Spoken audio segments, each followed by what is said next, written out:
जुबैर से बात करते हैं। मोइन मौजूद हैं इस वक्त लाहौर जमान पार्क में। मोइन, बताइएगा आप क्या मनाजिर देख रहे हैं? जमान पार्क वो जगह है जो चेयरमैन तहरीक इंसाफ की रिहाइश गाह भी है।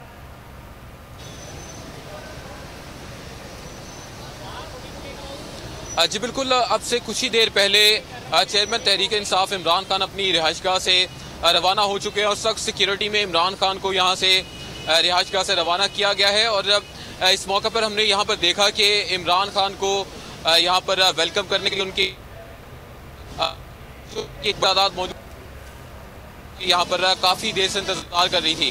तो इमरान खान ने जैसे अपने इन नन्हे कारकुनों को देखा, इमरान खान ने उनको हाथ हिलाकर जवाब दिया और अब से कुछ ही देर बाद जो है इमरान खान। ठीक मोइन, आपने बताया कि चेयरमैन तहरीक इंसाफ इमरान खान जमान पार्क से रवाना हो चुके हैं हॉकी स्टेडियम की जानिब और कुछ ही देर में वो भी जलसा गाह में मौजूद होंगे और आज उनका खिताब सुनने के लिए कारकुनान की एक बहुत बड़ी तादाद इस वक्त हॉकी स्टेडियम में भी मौजूद है। सब्सक्राइब करें और बेल दबाएं ताकि कोई खबर रह न जाए।